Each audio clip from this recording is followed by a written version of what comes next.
کے لیے یہاں پر موجود ہیں. بتانے کی ضرورت تو نہیں ہے, لیکن بہرحال بتا دیتی ہوں. داستان گوئی کا پروگرام ہے جس کے لیے آپ سب مجھے معلوم ہے موجود ہیں اور بہت بے چینی سے انتظار کر رہے ہیں کہ داستان گوئی کب شروع ہوتی ہے. کہانیوں کے ہم ہمیشہ سے ہی شوقین رہے ہیں. میں خود بھی شوقین رہی ہوں. بچپن میں ہم نانی دادیوں سے اپنی کہانیاں سنا کرتے تھے, کہانیاں اور داستانیں سنا کرتے تھے. لیکن یہاں اپنے سامعین کی اتنی تعداد دیکھتے ہوئے میں اندازہ کر سکتی ہوں کہ ہم بڑے ہو گئے ہیں اور ہمارے ساتھ ساتھ ہمارا شوق بھی بڑا ہو گیا ہے. لیکن یہاں نانی دادی تو نہیں ہے ہمیں کہانی سنانے کے لیے, بلکہ دو ہمارے بہت باصلاحیت فنکار موجود ہیں جو آپ کو کہانی سنائیں گے. وہی ہماری جانی مانی بچپن سے طلسم ہوشربا, اور اس کے علاوہ ڈپٹی نذیر احمد صاحب کے حوالے سے اپنے جو پرفارمر ہیں ہمارے, ان کو میں بلانا چاہوں گی اسٹیج پہ. فواد خان اور نظر الحسن.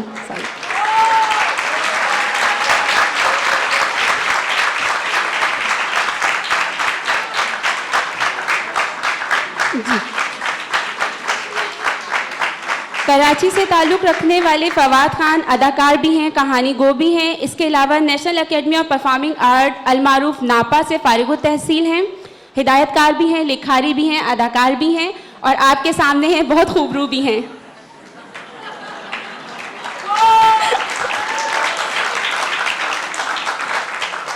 دوسرے ہمارے ساتھی ہیں نظر الحسن صاحب, جن کے بارے میں ضیاء محی الدین صاحب کا کہنا ہے کہ ناپا کے ابھرتے ہوئے سورج ہیں.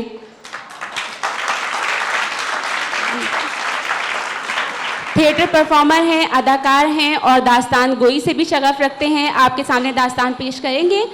آپ لوگوں سے میری اتنی گزارش ہوگی کہ برائے مہربانی تھوڑا سا تعاون چاہیے, آپ سے خاموشی درکار ہے آپ کی, تاکہ ہم اپنے پرفارمرز کو بہتر طریقے سے سن سکیں. دوسری درخواست یہ ہوگی کہ اپنے موبائل فون سوئچ آف کر دیجئے یا سائلنٹ موڈ پہ کر دیجئے, تاکہ ہم انٹرپشن کا شکار نہ ہو سکیں اس تمام پروگرام میں. اور پروگرام کا دورانیہ ہمارا 60 منٹ ہوگا. آپ کی بھرپور داد ضرور چاہیے, لیکن میں یہ چاہوں گی کہ فی الحال خاموشی اختیار کیجیے اور پلیز اپنی نشستیں سنبھال لیجیے. بہت شکریہ. آداب. آداب. یہ کام کر رہا ہے کہ نہیں کر رہا ہے, مجھے کچھ سمجھ میں نہیں آ رہا. بالکل کر رہا ہے. خواتین و حضرات, داستان شروع کرنے سے پہلے ہم سمجھتے ہیں داستان طلسم ہوشربا کا تھوڑا سا تعارف کرا دیا جائے. واضح رہے کہ داستان طلسم ہوشربا ایک حصہ ہے داستان امیر حمزہ کا. اور داستان امیر حمزہ جیسا کہ نام سے واضح ہے, داستان ہے حضرت عبد المطلب کے بیٹے امیر حمزہ کی. اور امیر حمزہ کا سب سے بڑا دشمن ہے زمرد شاہ باختری, جسے لوگ لقا یا لقا بھی کہتے ہیں. اور امیر حمزہ چاہتے ہیں کہ لقا کو شکست دے کر اسلام کا بول بالا کیا جائے. لقا اپنے آپ کو خداوند سمجھتے ہیں, اور لقا امیر حمزہ سے جان بچا کر کبھی ایک ملک میں بھاگتے ہیں تو کبھی دوسرے ملک میں. پیچھے پیچھے امیر حمزہ اسلام کا جھنڈا لیے ہر ملک میں جھنڈے گاڑتے ہیں, اسلام کا بول بالا ہوتا ہے. داستان طلسم ہوشربا کا آغاز وہاں سے ہوتا ہے جہاں امیر حمزہ سے جان بچا کر لقا پہنچتے ہیں کوہ عقیق میں, جس کی سرحد جڑتی ہے سلطنت طلسم ہوشربا سے. سلطنت طلسم ہوشربا جیسا کہ نام سے واضح ہے, سلطنت ہے کافر جادوگروں کی, جس کا شہنشاہ جادواں افراسیاب, اور افراسیاب لقا کو خداوند مانتا ہے. اسی لیے اس کی مدد کے لیے گاہے بگاہے ساحروں کی فوج بھیجتا رہتا ہے.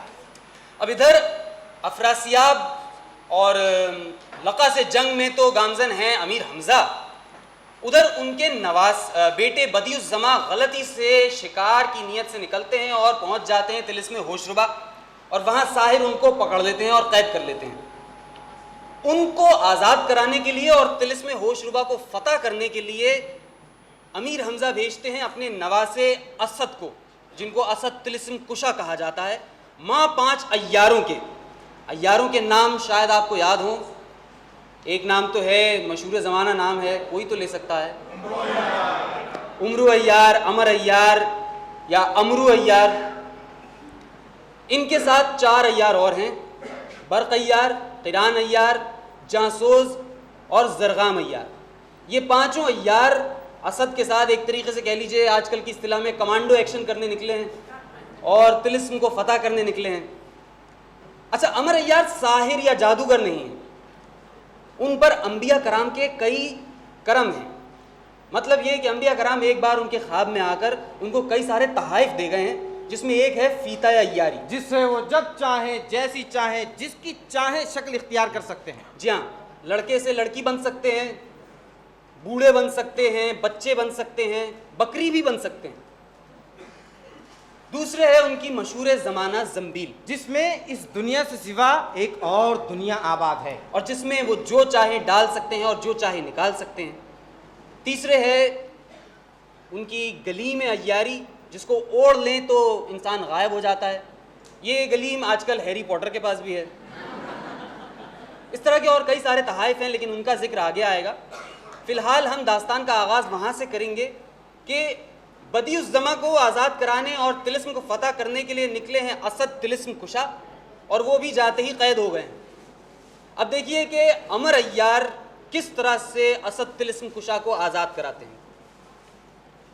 داستان شروع کرنے سے پہلے چھوٹی سی گزارش یہ کہ کوئی جملہ پسند آئے تو آپ لوگ داستان میں کیا کہتے ہیں؟ واہ. تو تالی نہ پیٹیے گا, کیونکہ تالی پٹ گئی تو عزت اتر گئی. جی ہاں, تو برائے مہربانی کوئی جملہ پسند آئے تو واہ کیجئے, زیادہ پسند آئے تو واہ واہ کیجئے, اور نہ پسند آئے تو برداشت کیجئے. داستان کی جیسے روایت ہے, ساقی نامے سے ہم شروع کریں گے.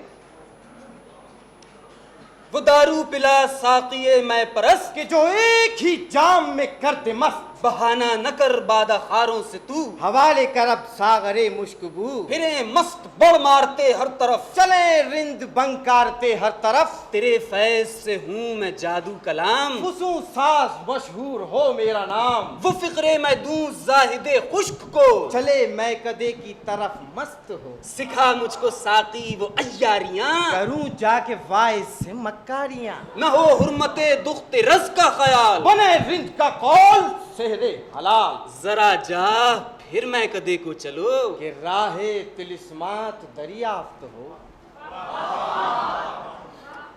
ساقیان خمخانہ اسمار, جرہ نوشان جام افکار, بادہ ارغوانی شنجرف تحریر سے ساغر قرطاس کو اس طرح مملو کرتے ہیں کہ جب امرو نے خبر اسد طلسم کشا کے قید ہونے کی پائی تو ایک کونے میں ٹھہر کر موم پیچ روشن کر کے آئینہ سامنے رکھ کر ایک عورت نہایت شکیلہ کی ایسی صورت بنائی, ساری زردوزی باندھ کر دوپٹہ شبنم کا اوڑھا, آنکھوں میں سرما دیا, لبوں کو مسی آلود کیا, مانگ میں سندور بھرا, دست و پا کو مہندی سے رنگین کیا, مرصع کار زیور کانوں میں, اور باقی موقع و مناسبت سے طلائی و نقرئی پہنا, برنجی تھال میں چومک آٹے کی جلا کر رکھی, اور کچھ روپے اور مٹھائی لے کر چھم چھم کرتا طلسم ہوش ربا کی طرف چلا. دیکھتا کیا ہے کہ عجب شہر عظیم الشان ہے, سڑکیں وہاں کی پختہ و ہموار بنی, رعایا وہاں کی جوان و حسین, دکانیں اشیاء عمدہ سے مملو, دکان والی ہر ایک خوب رو, ہر سمت میں جبینوں کی تراداری, ناز و غمزے کی گرم بازاری, زلف کا سودا ارزاں, نظارہ خود اپنے اوپر نازاں. ایک طرف صرافہ کھلا ہے تو اس کے جواب میں دوسری طرف بزازہ. یہ عیار یوں ہی سیر کرتا ہوا جب چوک میں آیا, یہاں ہر قسم کا اسباب عمدہ پایا, کہیں حلوائی, کہیں نان بائی, کہیں کبڑنی سنکرنی, سب سرمایہ حسن و ناز جمع کیے بیٹھے ہیں.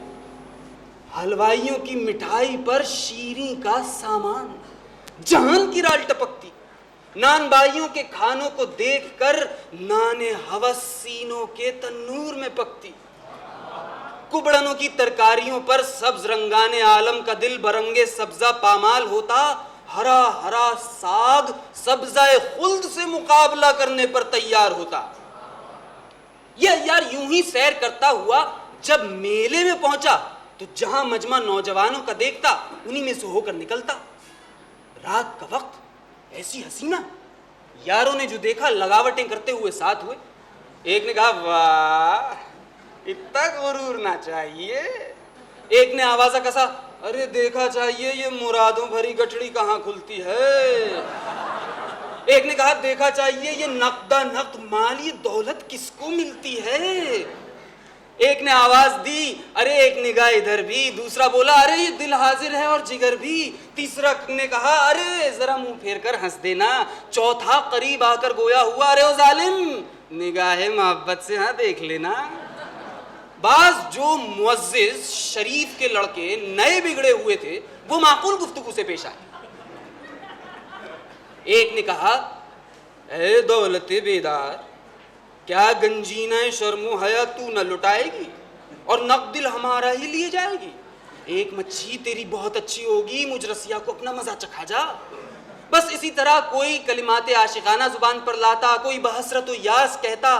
نہ تھی توفیق اگر بوسے کی تو اتنا ہی کہہ دیتے, تو آیا ہے تو خالی تو نہ پھر دشنام لیتا جا. یہ کلمات عاشقانہ جو اس نازنین نے سنے تو ناز و غمزے کے لشکر کو ان جوانوں پر حملہ کرنے کا حکم دیا.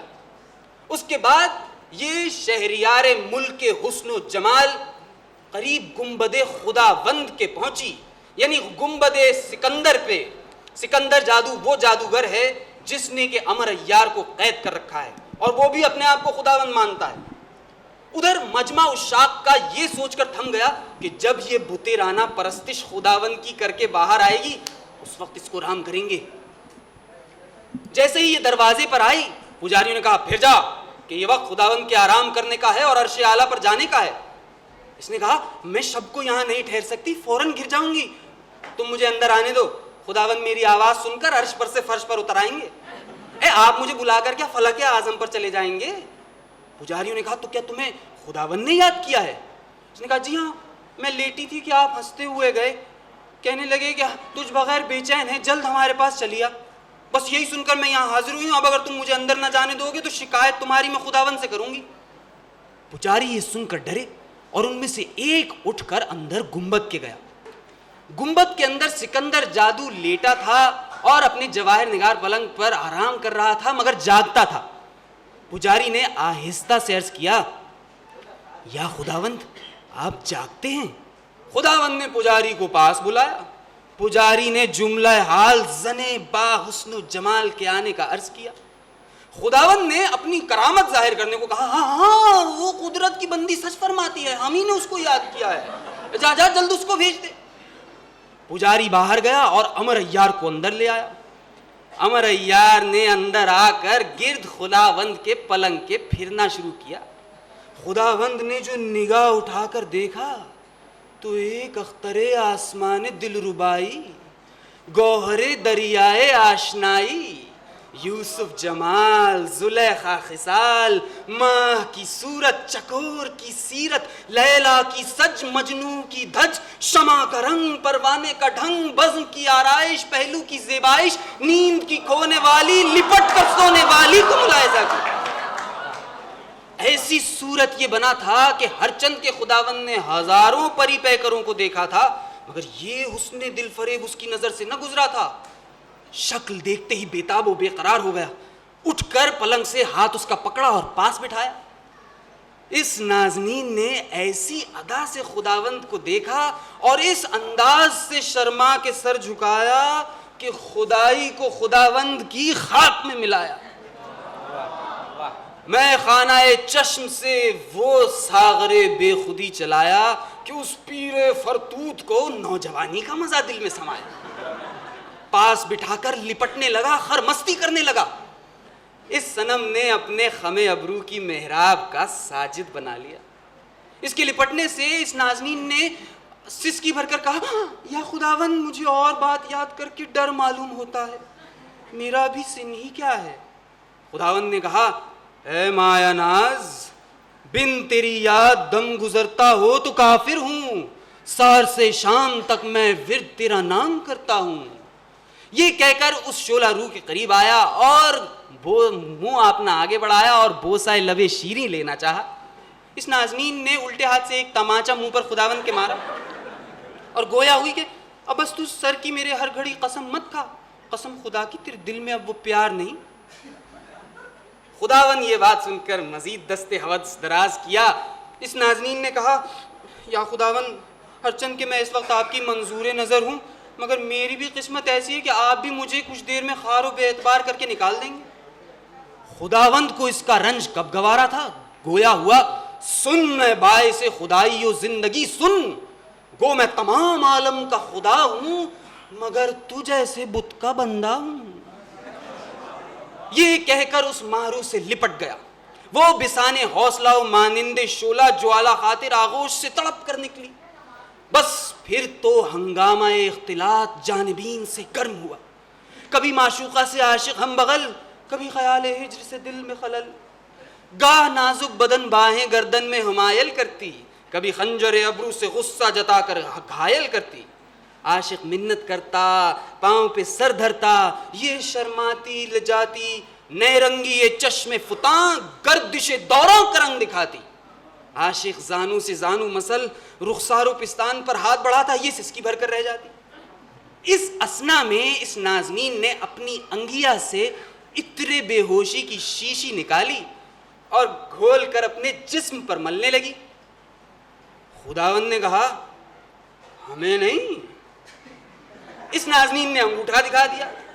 خداوند اس سے بے تابانہ لپٹ گئے، اس نے بھی باہیں آرام سے گلے میں ڈال دیں۔ بس پھر کیا تھا، پھر تو خداوند نے اپنا منہ اس کے سینہ اور رخ و شکم پر خوب رگڑا، مگر اترے بے ہوشی نے آخرکار دماغ پر اثر کیا۔ دست و پا کی کچھ خبر نہ رہی، بے ہوش ہو کر گر پڑا۔ عمر عیار نے اسی وقت بغدہ نکالا اور دے کر سر پہ مارا، سر کے 1000 ٹکڑے ہوئے، تاریکی چھائی، آواز مہیب بلند ہوئی، میں سکندر جادو مارا گیا، جان سے ہار گیا، اور اسد طلسم کشا کو آزاد کرا کے جست و خیز کرتا ہوا وہاں سے روانہ ہوا۔ اس کے بعد لشکر اسلام اور ساحران میں طرح طرح کا رنگ پڑنے لگا۔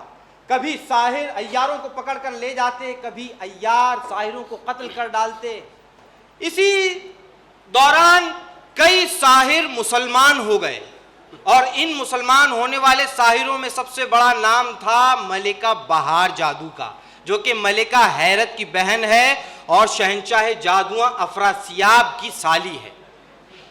ملکہ بہار کے مسلمان ہونے پر لشکر اسلام کو بڑی تقویت حاصل ہوئی۔ اس کے بعد لشکر اسلام نے پے در پے بڑی آسانی سے فتوحات کرنا شروع کی۔ ساحران کے حوصلے پست ہونے لگے۔ اتنے میں خبر آئی کہ عیاروں کے عیار عمر عیار کو قید کر لیا گیا ہے۔ بس اور قید کیا ہے ظلمات جادو نے، جس پر افراسیاب پہلے سے لٹو ہے۔ تو ظلمات جادو اب افراسیاب کے پاس عمر عیار کو قید کر کے لا رہی ہے۔ طاہران سحر نے خبر اس کے آنے کی شاہ جادوؤں کو پہنچائی۔ جب خبر آمد ظلمات اس نے سنی، جملہ سرداروں کو حکم دیا کہ برائے استقبال جائیں، اور یہ بھی کہا کہ سب ساحران جلیل القدر اس ملکہ کو میری بیوی سمجھ کر تسلیم کریں۔ یہ کلام جو ملکہ حیرت نے سنے، جو کہ افراسیاب کی بیوی تھی، تیوری چڑھا کر بولی کیوں صاحب، یہ محل تم نے کب کیا تھا؟ امیت جس دن سے میں نگوڑی نصیبوں جلی تمہارے گھر پر پڑی جلتی رہی، میں کیا خوش ہوئی جو دوسری آ کر خوش ہوگی؟ وہ تو کہو میری تقدیر سیدھی تھی کہ ملکہ طلسم بنی، ورنہ وہی نوکری لاچین تاجدار کی تم کو نصیب تھی۔ یہ میری ہی جوتیوں کا صدقہ ہے کہ تم بادشاہ بنے۔ میری قسمت میں ہوگا تو ہر جگہ چین کروں گی، تم مجھ کو جلاؤ گے؟ میری پاپوش کی نوک کی جھوک پر سلطنت ہے، جہاں جا بیٹھوں گی لالوں کی لال رہوں گی۔ میں کیوں کسی مالزادی کو سوت بناؤں؟ یہ تو وہی مثل ہوئی کرتا ارمان نہ کرتا پشیمان، جس کو تمہاری آس رہے وہی جانے۔ وہ جو کہتے نہیں ہیں کہ موزے کا گھاؤ میاں جانے یا پاؤں۔ شہنشاہ افراسیاب نے یہ باتیں سن کر تیوری بدل کر جواب دیا کہ اے جی، یہ بد زبانی تمہاری میں بہت اٹھا چکا ہوں۔ میں ہی سامری کی قسم ایسا مرد ہوں جو علی سے بے نہیں کہتا ہوں۔ کوئی اور ہو تو تم ناک کاٹ لیتا۔ بھلا کہو، عورت کو اس معاملے میں دخل دینے سے کیا مطلب؟ مرد 100 رنڈیاں کرتے ہیں، بادشاہوں کے سینکڑوں محل ہوتے ہیں، تو کیا ان کی بیویاں نکل جاتی ہیں؟ یہ کلام جو ملکہ حیرت نے سنے اور ناک کاٹنے کا نام سنا، ایک دو ہتھڑ اپنے منہ پر مارا اور کہنے لگی اے میں خاک میں ملاؤں اس مریلیے کو جو میری ناک کا نام لے، سامری اس کا ستیہ ناش کھوئیں۔ لو صاحب، ابھی سے اس حرامزادی سوت کا ایسا پیار ہوا کہ اس کے بدلے ناک ہماری کٹنے لگی۔ میں اس مردار کو اپنی ایڑی چوٹی پر صدقے کروں، اس کو وہاں تصدق کروں جہاں میری دائی نے ہاتھ دھوئے ہوں۔ لو صاحب، اس مردوے کی تو وہی مثل ہوئی، دیکھا نہ بھالا صدقے گئی خالہ۔ ابھی اس کی صورت نہیں دیکھی کہ اس کے عوض پھیپڑا تلنے لگے، ہماری ناک کاٹنے پر موجود ہوئے۔ کل کو جب یہ ان کے گلے لگ کر سوئے گی تب تو یہ اپنے ہوتوں سوتوں بھر کی ناک کاٹیں گے۔ میں اس مردار کو منگل اتوار 7 جھاڑوں میں ماروں۔ نام صاحب، مجھ سے تم سے نبھانا ہوگا۔ شاہ نے یہ سن کر گھرکا کے بس چپ رہے، نہیں تو مارے کوڑوں کے کھال گرا دوں گا۔ تو نے مجھ کو بھی کوئی اور مقرر کیا ہے؟ بہت چل نکلی ہے جو ٹر ٹر بکے جاتی ہے۔ یہی شرط ہے کہ حکم دو جلاد کو ابھی سر تیرا کاٹ ڈالے۔ یہ سننا تھا کہ ملکہ حیرت تخت پر سے اتری اور پیٹنے لگی، آگ لگاؤں میں سلطنت کو اور بھاڑ میں جائے تیرا ساتھ۔ اب کنیزیں اور جادوگرنیاں معزز بیچ میں آ گئیں۔ بادشاہ مارنے اٹھا، ایک سمجھانے لگی کہ ہے بادشاہ جانے دیجئے، لیکن حق بجانے ملکہ ہے کہ آپ کے ساتھ کیا کیا مصیبت جھیلی۔ ہاں، کوئی عورت پر ہاتھ اٹھاتا ہے؟ کچھ خواتین ملکہ کو سمجھانے لگیں، اے بی بی، بہت مردوں کے منہ نہیں لگتے، یہ سب جانتے ہیں کہ جو تم ہوگی اور کوئی نہ ہوگی، اور پھر ایسی ادماتی ہیں تو 20 آئیں گی اور چلی جائیں گی، اور اس کا برا ماننا کیا، وہ مرد ذات ہیں، ایک جوتا چڑھاتے ہیں ایک اتارتے ہیں۔ اور بھائی ان کو تو سامری نے 4 پیسے دیے ہیں، والی ملک کیا ہے، غریب آدمی جس کو اس بات کی لت ہے لنگوٹی میں بھاگ کھیلتے ہیں، پھر بیویاں صاحبزادیاں بھرتی ہیں اور جلتی ہیں۔ لے آؤ اب جانے دو۔ یہ کہہ کر باز بادشاہ طلسم کے قدموں پر گری اور کہا کہ اے میں واری میرے بھولے کنور کنیا بادشاہ، اب ملکہ کو کچھ نہ کہنا، اس کا دل تھوڑا ہے۔ بادشاہ بحالت غضب تھراتا ہوا جا کر تخت پر بیٹھا اور ملکہ کو انی سے سمجھا کر وہاں سے لے چلی۔ اس وقت اس صاحب حسن کا اور ہی نقشہ تھا، اس بگڑنے سے دونا بناؤ ہویدا تھا، ہونٹ غصے سے تھراتے تھے، برگ گل کو باد خزاں جنبش دے رہی تھی، حرارت غیظ سے لب کا نیلا ہونا، مجلس حیراں ہونٹوں پر گویا آراستہ، برگ سوسن کا نقشہ ہویدا، یاقوت کا نیلم بننا پیدا، مسی کی اداہٹ اس پر شیدا، زلفیں پریشاں ہو کر تمام رخ پر بکھری ہوئی، اور اس میں چشم نرگسی مخمور رنج سے لال لال، گویا میخانے پر کالی گھٹا چھائی تھی، چہرہ تمتمایا ہوا تھا، آفتاب سے تمازت زیادہ رکھتا تھا یا کسی مخمور کو نشہ زیادہ تھا۔ بہرحال ملکہ کو تو انی سے اس جگہ سے سمجھا کر ایک باغ میں کہ قریب تر اس مقام سے تھا لائیں اور سامان آسائش مہیا کر کے وہاں بٹھایا۔ ادھر شہنشاہ افراسیاب نے ظلمات کو بسط تکریم بلوا کر اس سے شادی کی، ادھر وہ دونوں سینہ بسینہ لب بلب مزے وصلت کے اڑا رہے ہیں، ادھر باغ میں ملکہ حیرت کو غش غش آ رہے ہیں۔ انی سے دم بدم صدقے قربان جاتی، اس طرح سمجھاتی ہیں کہ اے بی بی، ان مردوں کی چاہت کا کیا اعتبار ہے، جب تم ایسی پری ذات کو دم بھر میں چھوڑ دیا تو اس نگوڑی نئی نویلی کی قید دن محبت، یہ کہو ابھی نئے ارمان ہیں، کچھ دنوں یہ بھی کھیل سہی۔ ان میں سے ایک کہنے لگی، اے بی بی دیکھ لینا، آج تو کچھ روز تو اس تخت اس کی بارگاہ چڑھی رہے گی، مگر پھر دیکھنا بات بھی نہ پوچھیں گے۔ دوسری نے کہا، اے بوا تمہارے کہنے کی بات ہے، ارے ہماری ملکہ کی برابری وہ چڈو کیا کرے گی، ارے وہی مثل ہے نیا 9 دن پرانا 100 دن، ارے ان کا سنجوگ تو سامری نے شہنشاہ کے ساتھ اتارا ہی ہے، دیکھ لینا جو 4 دن میں ان کو نکالا نہ ملے، اے تو صحیح میرا نام جو منہ کالا کر کے دیس نکالا نہ ملے۔ اور بہن میری بات بھی اس وقت تم لکھ رکھنا، ہاں یہ بیسوا جو اس وقت تک چڑھی ہے کل کو کوئی 2 کوڑی کے ان کے ہاتھ سے بیر نہ کھائے گا۔ ایک مغلانی اس گفتگو کے دوران بولی کہ اے بھی ایک بابا جی میرے گھر کے پاس رہتے ہیں، ساہی کا کانٹا خوب پڑھتے ہیں، ملکہ عالم فرمائے تو پڑھوا لاؤں۔ یہ سن کر آتو جی نے کہا، اے ملکہ اگر اس حرام زادی سوت کا نام لے کر آپ نیم کی پتی اور نمک کنویں میں چھوڑے تو یہ ایک پر ایک ہے، فوراً وہ مالزادی نکل جائے گی۔ یہ تو سب اس طرح باتیں بنا رہی تھی اور ملکہ چشم پرنم سے سیل اشک بہا رہی تھی۔ آخر اس بے تابی میں یہ راہ آئی کہ اپنی بہن ملکہ بہار کو بلاؤں اور بطور مخفی اس کی شریک ہو کر اس ظلمات کو راہ ظلمت عدم دکھاؤں. یہ تجویز کر کے کنیزوں اور انیسوں سے کہا تم نے کیوں بک بک کے میرا مغز کھایا ہے, جاؤ اپنے اپنے مقام پر سو رہو. زیادہ ہجوم سے میرا دم گھبراتا ہے, دل الٹا جاتا ہے. کنیزوں اور انیسوں نے یہ حکم پا کر اپنی اپنی جگہ پر چلی آئیں. ملکہ نے باری دارنیوں کو بھی ہٹا دیا. جب تخلیہ ہوا, شمع کے سامنے بیٹھ کر بسان شمع اشک بار ہو کر ایک نامہ اپنی بہن کو لکھا.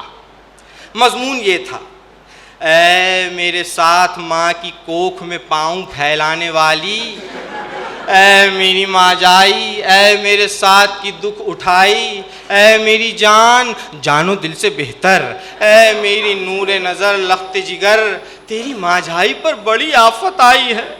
گھر برباد ہوا, جان لینے کے رنج نے دھوم مچائی ہے. اے میرے کلیجے کے ٹکڑے, ذرا مجھ کو اپنی صورت دکھا جا. اے بہنا ذرا مجھ تک آ جا کہ ایک نظر تجھ کو دیکھ لوں, پھر خدا جانے کہ میں جیوں یا مروں.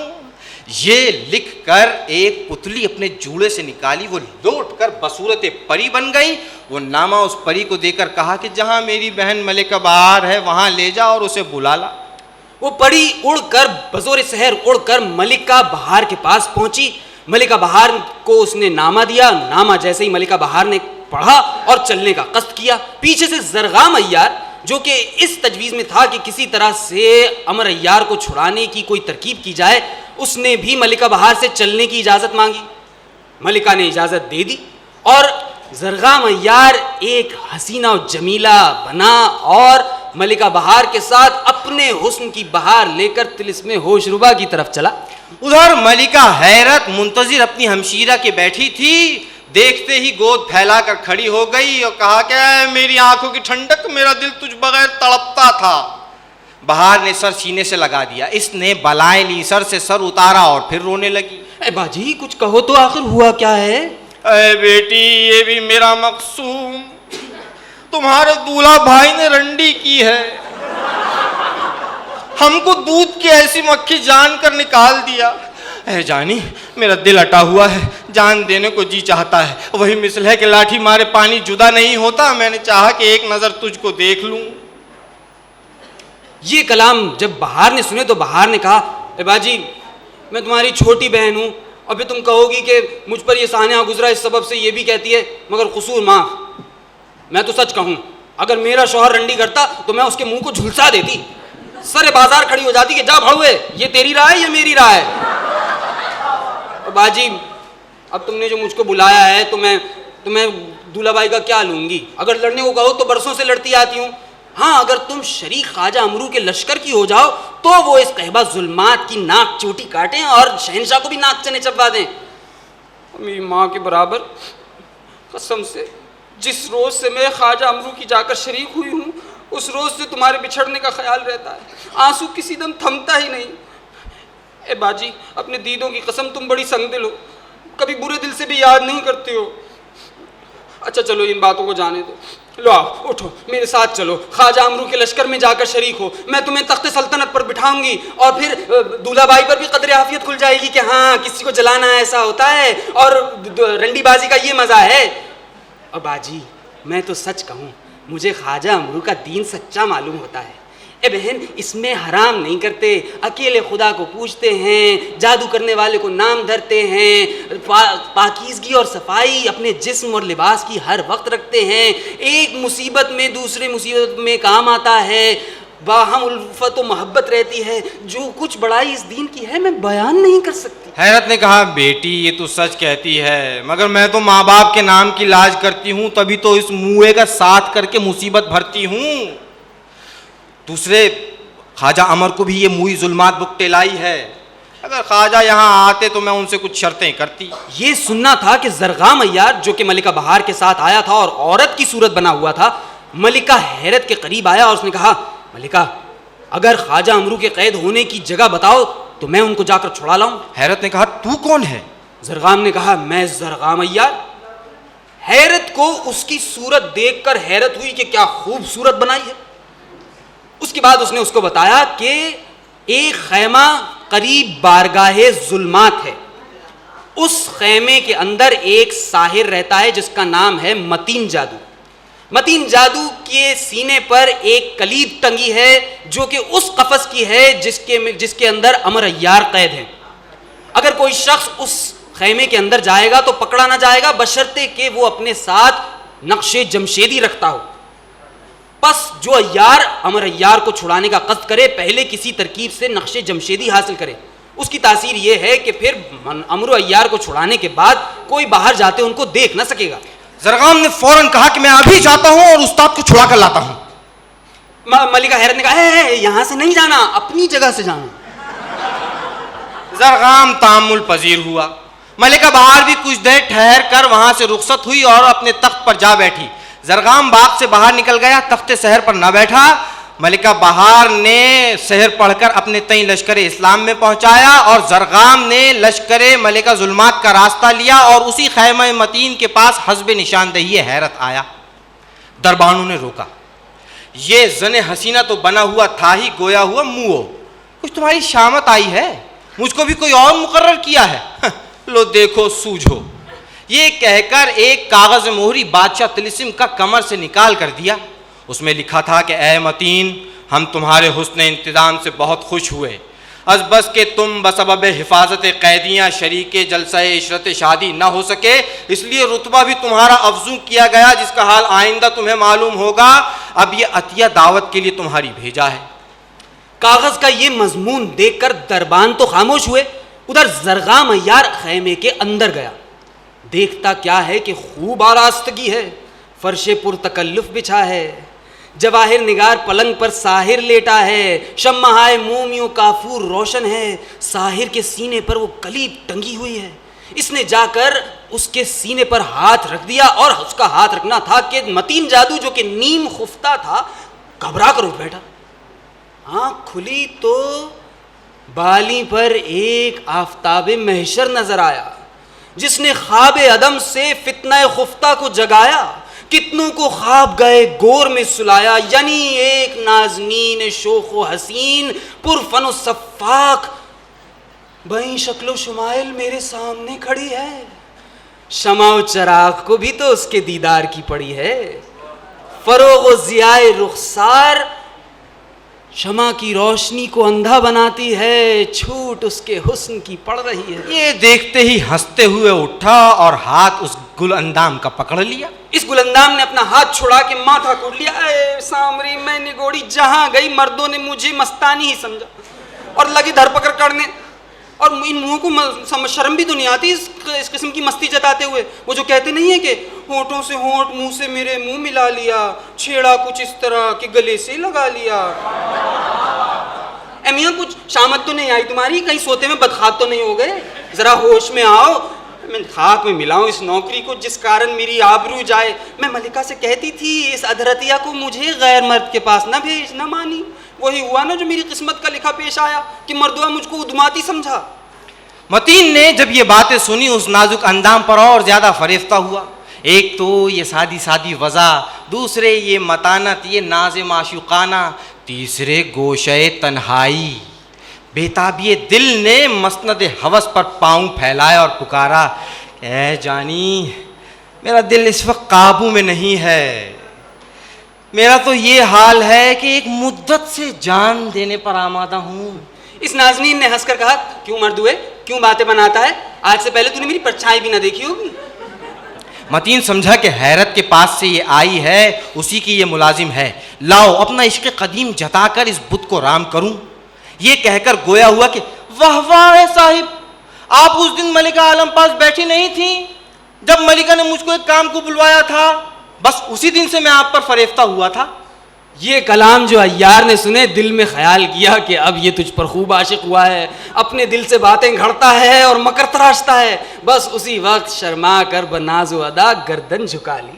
یہ دیکھ کر متین نے دست ہوس اور زیادہ دراز کیا اور پکارا کہ پوچھا جو میں نے, دل کوئی تم نے چرا لیا. اتنا ہوا کہ شرم سے سر کو جھکا لیا. بوسے سے چوکتا تھا کہیں دے کے دل ریاض, لاکھوں میں ایک شخص تھا یہ بھی لیا دیا. اس نازنین نے کہا, اے مستیاں کسی اور وقت جتانا, لو یہ عطیہ شاہی تو لو, میں جانتی ہوں تم مجھ پر عاشق ہو, تم مجھے چاہنے والے سلامت رہو. یہ کہہ کر اس کے پلنگ پر آ کر بیٹھی اور کمر سے ایک خازدان طلائی نکال کر اس کے سامنے رکھا. متین جادو نے جب اس کو کھولا تو اس کے اندر گلوریاں اور جواہر رکھا تھا.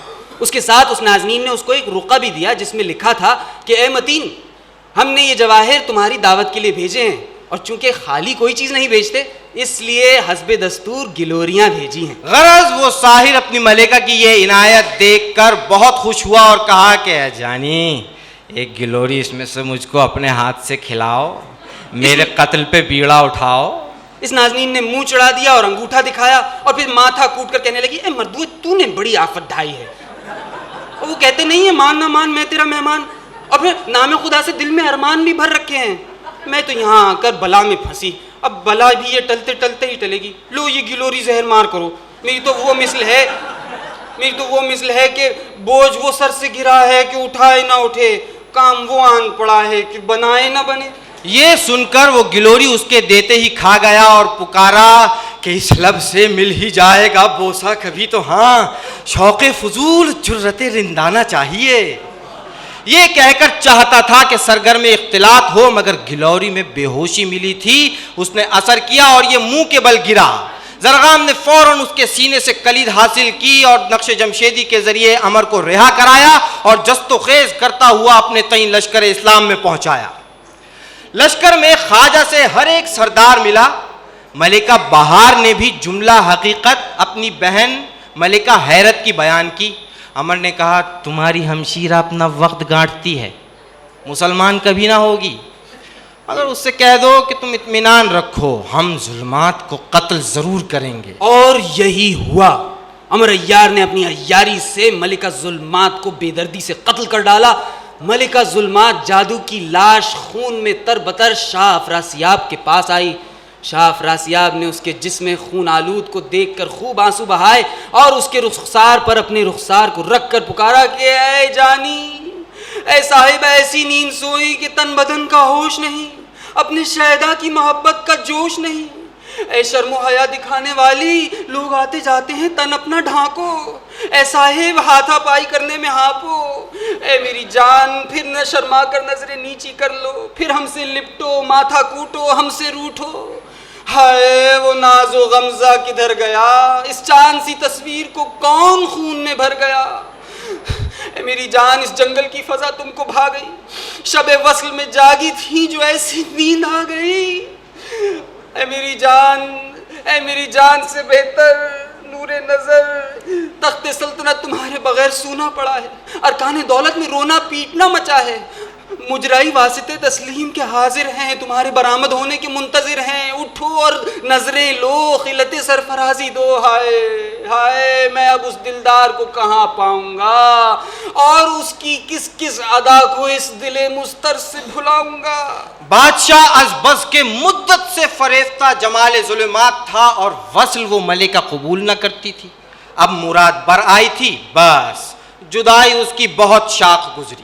اہل دربار سے شکایت کی کہ دیکھو, ہم پر یہ سانحہ عظیم تر گزرا اور ملکہ حیرت نے جھوٹوں بھی مجھ کو نہ پوچھا کہ تم کیسے ہو, کیا بادشاہوں کے محل نہیں ہوتے ہیں, اور پھر اس پر اتنا اکڑتے ہیں کہ اپنے وارث کے دشمن بن جاتے ہیں. وزیر نے کہا, واقعی میں یہ ان کی نادانی ہے, آپ ان کی اس خطا کو معاف کر دیجئے. یہ کلام تو وزیر نے بادشاہ سے کیے. اس کے بعد ایک خط ملکہ کو لکھا کہ ملکہ, آپ کو لازم ہے کہ ایک نامہ مشتمل بر عذر لکھ بھیجیے. ادھر ملکہ مرگ ظلمات کی خبر سن کر خرسند ہوئی تھی کہ عرضی آیان سلطنت کی اس کے پاس پہنچی. ملکہ بہار نے کچھ مناسب سمجھ کر یہ خط تحریر کیا کہ اے بادشاہ سلامت, مجھے آپ کی معشوقہ کے مرنے کا شدید صدمہ ہوا ہے. یقین جانیے میں ان کے آنے سے ناراض ہرگز نہ ہوئی تھی, وہ تو بس اتفاقیہ یہ امر ہو گیا کہ مجھ سے اس دن کچ بحثی ہو گئی. اب میں اپنے اس فعل پر نادم ہوں اور چاہتی ہوں کہ رنجیدہ خاطر شریف دور ہوں, آپ کے دوست آپ شاد اور دشمن پامال ہوں اور آپ با اقبال ہوں. یہ نامہ زمرد جادو لے کر آئی. بادشاہ کو نظر دی, گرد پھری اور نامہ دے کر کہا کہ ملکہ نے رو رو کر جل تھل بھرے ہیں, یہی کہتی ہیں کہ میرے وارث کو سامری صدمہ جانکاہ سے بچا لے, اور مجھ سے چلتے چلتے کہہ دیا تھا کہ میری طرف سے بہت سمجھانا, میری جان کی قسم دلانا. اے بادشاہ چلیے ملکہ کو منا لائیے. بادشاہ نے کہا وہ میری جان و مال کی مالک ہے, بھلا سوا اس کے کون میری دلداری کرے گا. یہ کہہ کر مسند پر سے اٹھا اور اسی باغ میں کہ جہاں حیرت فروکش تھی آیا.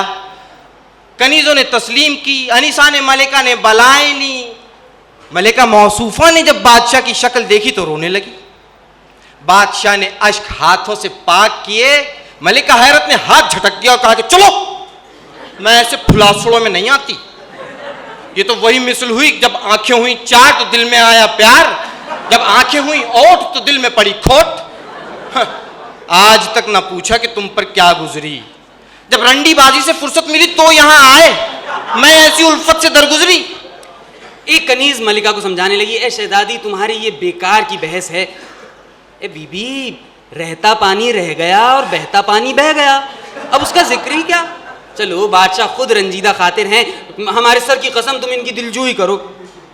شہنشاہ افراسیاب نے انیسوں سے کلام کیا کہ جمشید کی قسم میں ان کی انہی باتوں سے ڈرتا ہوں, جب دیکھیے تب جلی کٹی کرتی ہیں.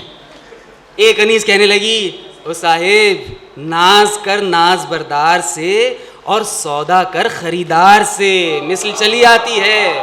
اور آخر کو بیوی ہیں, کوئی ہاتھ پکڑی تو ہے نہیں کہ رنڈی منڈی سے جلیں گی نہیں کہ گھر برباد ہوتا ہے. چلیے آپ کے لیے مناسب ہے کہ آپ انہیں گلے لگا لیجئے. بادشاہ گود پھیلا کر آگے بڑھا. ملکہ حیرت نے اس کنیز کی طرف تیوری چڑھا کر دیکھا اور کہا کہ خوب تو نے مجھ کو خیلا بنایا ہے, تو آپ بادشاہ پر مرتی ہے, حسرت میں بھری ہے, گلے سے کیوں نہیں لپٹتی ہے. کنیز نے کہا چلو میں ہی صحیح تم دونوں کو ہی گلے لگ کر دیکھ کے خوش ہو جاؤں. معاف کرنا میں ہی تو رویا کرتی تھی. چلیے اب ہیلے بہانے نہ کیجئے اور آئیے بادشاہ کے گلے لگ جائیے. یہ کہہ کر ملکہ کا ہاتھ پکڑ کر کھینچا اور بادشاہ کے قریب کر دیا. شہنشاہ افراسیاب نے آغوش محبت میں بھرا تو ملکہ حیرت نے کہا مرد ہوئے میرا ہاتھ دکھا جاتا ہے, کچھ تیری شامت آئی ہے, مجھ کو یہ ہنسی نہیں بھاتی ہے, لو اور چونچلے کی خوبی دیکھو. ملکہ کا بکنا کسی نے نہ سنا. بادشاہ نے اس کو گلے لگا کر اس کے رخساروں کے بوسے لیے. ملکہ نے بھی پھر خوب اپنے دلوں کے حوصلے نکالے. غرض دونوں میں اتفاق ہوا, دور دلوں سے نفاق ہوا.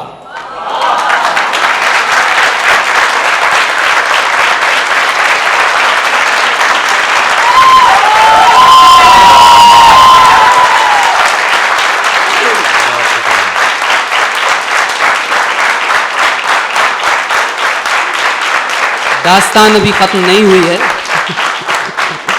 داستان کا دوسرا حصہ جو کہ KLF کی فرمائش پر ڈپٹی نذیر احمد صاحب کی یاد میں ہم ایک نئی داستان تیار کر رہے ہیں جس کا نام ہے دلی کا ادبی گھرانہ, جس میں ڈپٹی نذیر احمد, ان کے بیٹے بشیر الدین احمد اور ان کے پوتے شاہد احمد دہلوی, ان تینوں کے کلام کو اور ان کی زندگیوں کو ہم پیش کریں گے. فی الحال اس داستان کا ایک بہت مختصر سا ٹکڑا آپ کی خدمت میں پیش کریں گے. آئیے ہمارے ساتھ چوڑی والوں سے چلیے. چوڑی والوں سے نکل کر چاوڑی میں آئیے, الٹے ہاتھ کو مڑ کر قاضی کے حوض پر سے ہوتے ہوئے سرکی والوں سے گزر کر لال کنویں پہنچیے.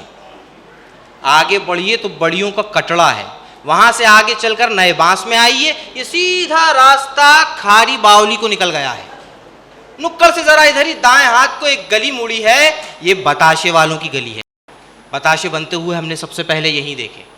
یہاں اچار اور چٹنیوں والوں کی 20 دکانیں ہیں. انہی دکانوں کے بیچ میں سے ایک گلی دائیں ہاتھ کو مڑی ہے. تھوڑی ہی دور جا کر بائیں طرف ایک پتلی سی گلی اس میں سے کٹ گئی ہے. اسی گلی میں پہلا ہی مکان مولوی صاحب کا ہے. چلیے اب مولوی نذیر احمد صاحب کو بھی دیکھ لیجئے. رنگ سانولا مگر روکھا, قد خاصا اونچا تھا مگر چوڑان نے لمبان کو دبا دیا تھا. فرماتے تھے بچپن میں ورزش کا شوق تھا, ورزش چھوڑ دینے سے بدن مرمروں کا تھیلا ہو جاتا ہے. بس کچھ یہی کیفیت تھی. بدن بھاری ہونے کی وجہ سے قد چونکہ ٹھگنا معلوم ہونے لگا تھا, اس کا تکملہ اونچی ترکی ٹوپی سے کر دیا جاتا تھا. کمر کا پھیر ضرورت سے زیادہ تھا. توند اس حد تک بڑھ گئی تھی کہ گھر کے اندر ازار بند باندھنا بے ضرورت ہی نہیں بلکہ تکلیف دہ سمجھا گیا تھا، اور محض ایک گرہ کو کافی خیال کیا گیا تھا، مگر اٹھتے وقت بہت احتیاط کرتے تھے۔ اول تو قطب بنے بیٹھے رہتے تھے، اگر اٹھنا ہو تو پہلے یہ اندازہ کر لیتے تھے کہ فی الحال اٹھنے کو ملتوی کیا جا سکتا ہے یا نہیں۔ ضرورت نے بہت مجبور کیا تو اظہار بند کی گرہ کا دباؤ اپنی تون پر ڈالتے تھے۔ سر اچھا خاصا بڑا تھا مگر بڑی حد تک اس کی صفائی کا انتظام قدرت نے اپنے اختیار میں کر رکھا تھا۔ جو تھوڑے رہے سہے بال رہ گئے تھے ان کی صفائی احتیاط سے وقت پر ہو جاتی تھی، ورنہ بالوں کی یہ کگر سفید مخیش کی صورت میں ٹوپی کے کناروں پر جھالر کا نمونہ ہو جاتی تھی۔ آنکھیں چھوٹی چھوٹی ذرا اندر کو دھنسی ہوئی، بھویں ان کے اوپر گھنی اور سایہ افغن، آنکھوں میں غضب کی چمک تھی۔ یہ وہ چمک نہیں تھی جو غصے کے وقت نمودار ہوتی ہے، بلکہ یہ وہ چمک تھی جس میں ذہانت اور شوخی کوٹ کوٹ کر بھری ہوتی ہے۔ اگر میں ان کو مسکراتی ہوئی آنکھیں کہوں تو بے جانا ہوگا۔ آواز میں گرج تھی مگر لوچ کے ساتھ، اگر کوئی دور سے سنے تو لگے جیسے مولوی صاحب کسی کو ڈانٹ رہے ہیں اور پاس بیٹھا شخص ہنسی کے مارے لوٹ رہا ہوتا۔ گفتگو میں خوش مذاقی اور محاورے بھرپور پائے جاتے تھے۔ ایک دن ہم نے مولوی صاحب سے یوں ہی پوچھ لیا، مولوی صاحب کالج میں آپ کے اختیاری مضمون کیا تھے؟ ہنسے اور کہنے لگے، میاں ہمارے وقتوں میں پڑھتے تھے، آج کل کے طالب علموں کی طرح چوتڑوں سے گھاس نہیں کاٹتے تھے۔ یہ فقرہ مولوی صاحب اکثر استعمال کرتے تھے، معلوم نہیں کہاں کا محاورہ ہے۔ ارے میاں اس زمانے میں ایک ہی مضمون کی تکمیل دشوار تھی، آج کل پڑھاتے نہیں ہیں لادتے ہیں، آج پڑھا کل بھولے۔ تمہاری تعلیم ایک ایسی دیوار ہے جس میں گارے کا بھی ردہ ہے، ٹھیکریاں بھی گھسیڑ دی گئی ہیں، مٹی بھی ہے، پتھر بھی ہے، کہیں چونا اور پتھر بھی ہے، ایک ذرا دھکا لگا اور دھم گری۔ ہمارے وقتوں میں ایک مضمون پڑھاتے تھے مگر اس میں کامل کر دیتے تھے، اور پڑھانے والے بھی ایرے غیرے پچکلیان نہیں ہوتے تھے، ایسے کو چھانٹا جاتا تھا جن کے سامنے آج کل کے عالم محض کاٹ کے الو ہیں۔ جوش میں آ کر آواز اونچی کرتے تو معلوم ہوتا جیسے ترم بج رہا ہے، اسی وجہ سے بڑے بڑے جلسوں پر چھا جاتے تھے اور پاس اور دور بیٹھنے والوں کو ایک ایک حرف صاف صاف سنائی دیتا تھا۔ مولوی صاحب کی ناک قدرے چھوٹی تھی اور نتنے بھاری، ایسی ناک کو گواروں کی اصطلاح میں گاجر اور دلی والوں کی بول چال میں پھلکی کہا جاتا ہے۔ داڑھی چھدری تھی اور ایک ایک بال بآسانی گنا جا سکتا تھا۔ کلے تو کبھی قینچی کے منت کش نہ ہوئے، البتہ تھوڑی کے علاقے کا حصہ جو ہے وہ کبھی کبھی ہموار کرا لیا جاتا تھا۔ قدرت نے داڑھی کی وجہ خود ہی فرینچ فیشن کر دی تھی۔ گردن چھوٹی مگر موٹی۔ لیجئے یہ رہے ہمارے مولوی نذیر احمد صاحب۔ اب رہی لباس کی بحث تو اس کا بھی حال سن لیجئے۔ جنہوں نے ان کو اسٹیج پر شالی رومال باندھے، کشمیری جبہ یا LLD کا گون پہنے دیکھا ہے، انہوں نے عالی جناب شمس العلماء مولوی حافظ ڈاکٹر نذیر احمد خان صاحب LLD متظلہ العالی کو دیکھا ہے، مولوی نذیر احمد صاحب کو نہیں دیکھا۔ ان کے گھر کے اور باہر کے لباس میں زمین آسمان کا فرق تھا۔ اگر ان کو روزانہ باہر نکلنے کا شوق نہ ہوتا تو لباس کی مد ہی ان کے اخراجات کی فہرست سے نکل جاتی۔ جب شام کو گھر سے نکلتے تو عموماً ترکی ٹوپی یا چھوٹا سفید صافہ باندھتے، گرمیوں میں صاف شفاف سفید اچکن اور جاڑے میں کشمیری کی اچکن یا کشمیری کام کا جبہ۔ چونکہ سراج الدین صاحب سے لین دین تھا اس لیے لال نری کا سلیم شاہی جوتا زیادہ استعمال کرتے تھے، پھر بھی وقت بے وقت کے لیے 2 انگریزی جوڑے لگا رکھے تھے جن پر میری یاد میں پالش ہونے کی کبھی نوبت نہ آئی، یہاں تک کہ دونوں سوکھ کر کھڑنک ہو گئے۔ انہی کا پاؤں تھا کہ ان چینیوں کے سے سخت جوتوں کی برداشت کرتا تھا۔ جرابوں سے ہمیشہ نفرت تھی، گو دربار میں جانے کے لیے 2-1 جوڑی پاس رہتی تھی۔ یہ تو ہوئے پبلک کے مولوی صاحب۔ اب ذرا سنیے ہمارے مولوی صاحب کے لباس کا حال۔ خدا کے فضل و کرم سے ان کے جسم پر کوئی لباس ہی نہیں ہے جس کا تذکرہ کیا جائے۔ ایک چھوٹی سی تہمت برائے نام، کمر سے بندھی ہوئی نہیں، محض لپٹی ہوئی۔ لیکن گرہ کے جنجال سے بے نیاز ہے. کمرے میں ایک نہایت اعلیٰ چاندنی کا فرش، اس پر قالین، پیچھے گاؤ تکیا، سامنے ایک چھوٹی نیچی میز، پہلو میں حقہ. اس کی حقیقت کما حقہ بیان کرنا مشکل ہے. مولوی صاحب کو حقہ پینے کا بڑا شوق تھا، لیکن تمباکو ایسا کڑوا پیتے تھے کہ اس کے دھوئیں کی کڑواہٹ بیٹھنے والوں کے حلق میں پھندا ڈال دیتی تھی. فرش نہایت قیمتی تھا، مگر چلم پیسے کی 2 والی، اور نیچا تو خدا کی پناہ. اس کے تیار ہونے کی تاریخ لوگوں کے دلوں سے مدت کی محو ہو چکی تھی.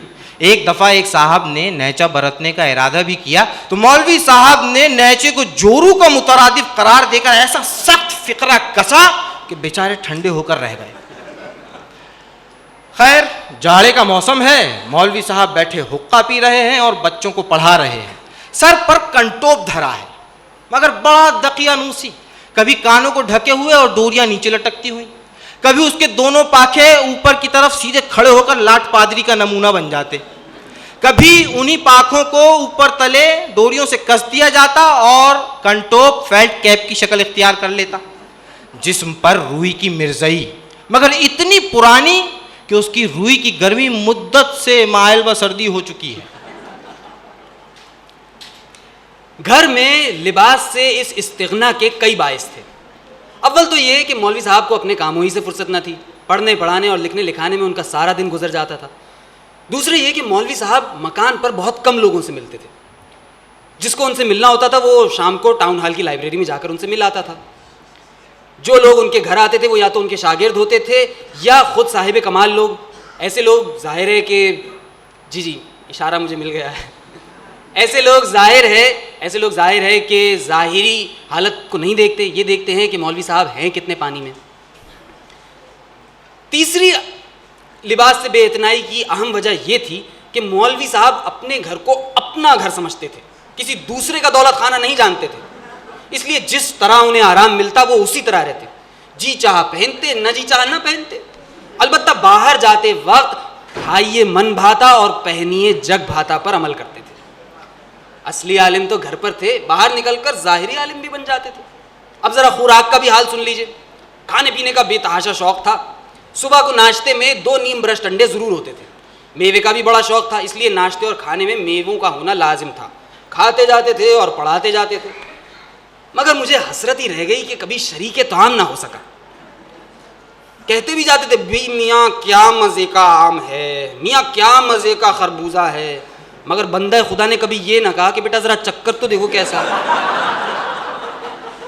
تو مولوی صاحب کو مسلمانوں میں تجارت پھیلانے کا شوق تھا. اس غرض کے حاصل کرنے کے لیے وہ بے دریغ پیسہ دیتے تھے اور اکثر بڑی بڑی رقمیں ڈبو بیٹھتے تھے. جس طرح دل کھول کر پیسہ دیتے تھے اسی طرح ایک ایک کوڑی کا حساب بھی لیتے تھے.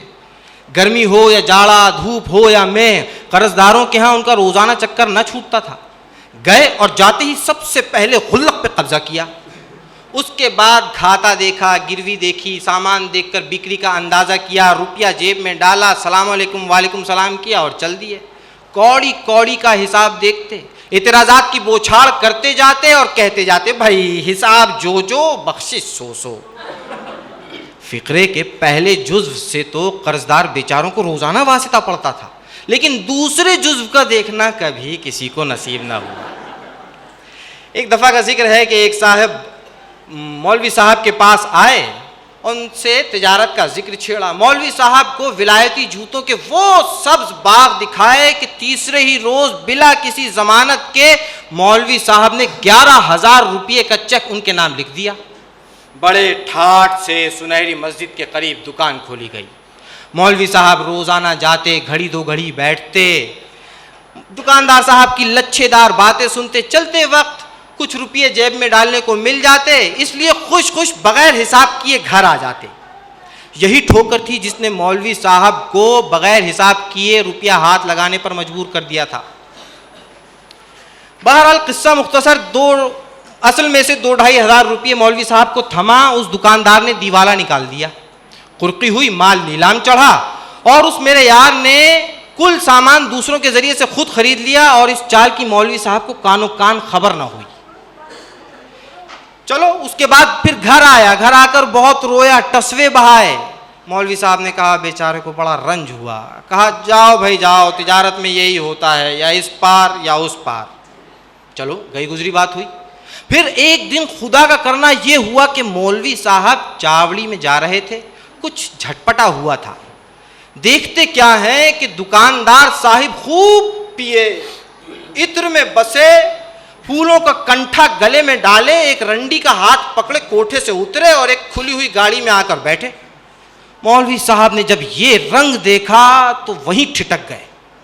اتنے میں انہوں نے بھی مولوی صاحب کو دیکھا اور بہت مسکرا کر سلام کیا. رنڈی نے چپکے چپکے کچھ دریافت کیا تو ایک زوردار قہقہہ لگایا اور اونچی آواز میں کہا یہ مولوی صاحب ہی کی جوتیوں کا صدقہ ہے.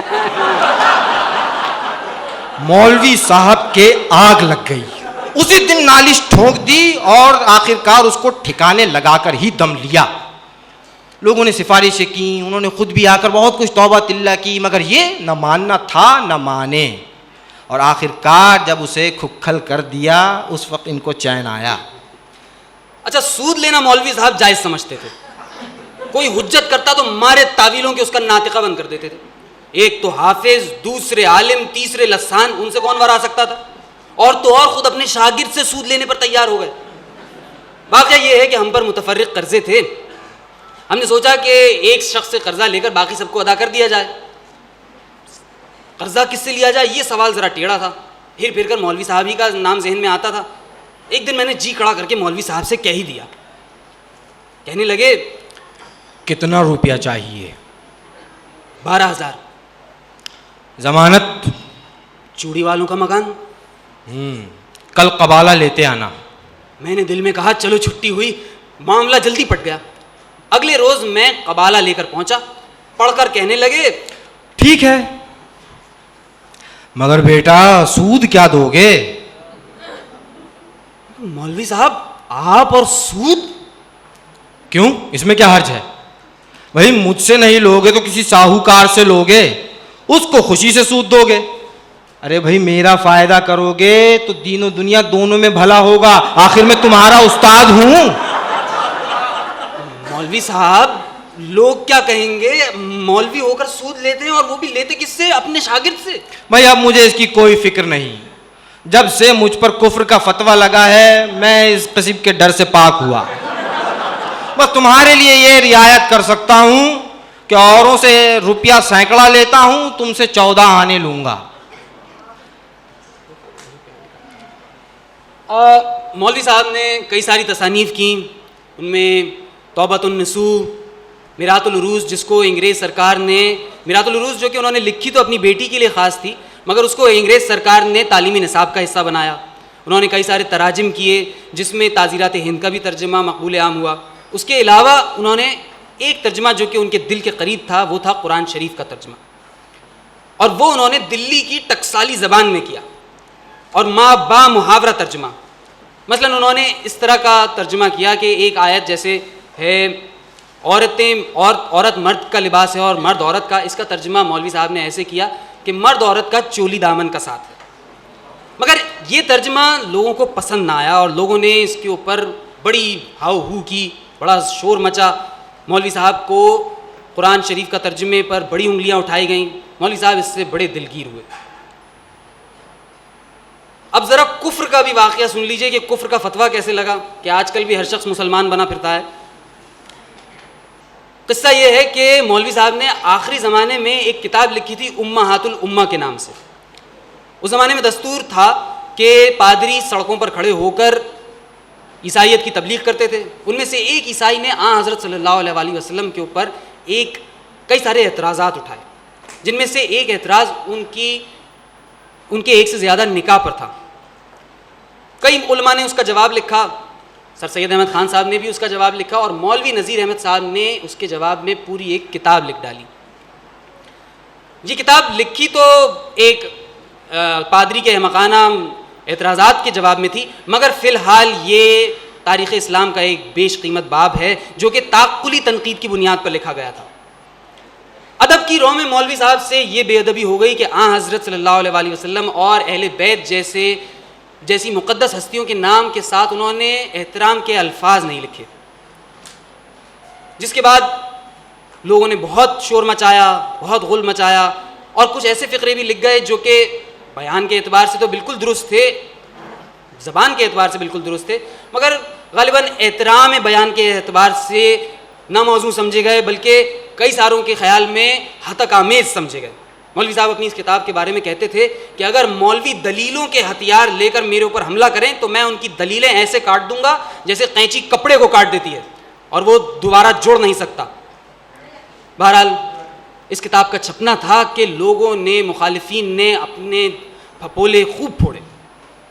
مولوی صاحب کے خلاف ایک جلسہ منعقد کیا گیا جس میں مولوی صاحب سے کہا گیا کہ یہ کتابیں ہمیں دی جائیں، ہم ان کو جلسے میں جلائیں گے۔ مولوی صاحب نے صاف انکار کر دیا۔ اس کے بعد حکیم اجمل خان کو مولوی صاحب کے پاس بھیجا گیا، وہ یہ اس وعدے پر کتابیں ان سے لے آئے کہ میں اپنے پاس ان کو محفوظ رکھوں گا، اور کیا یہ کہ کتابیں لے جا کر جلسے میں مولویوں کے حوالے کر دیں، جنہوں نے ان کتابوں کا ڈھیر لگا کر ان میں آگ لگا دی۔ مولوی صاحب اس واقعے کے بعد اس قدر دلریش ہوئے کہ انہوں نے زندگی بھر کبھی قلم کو ہاتھ نہیں لگایا۔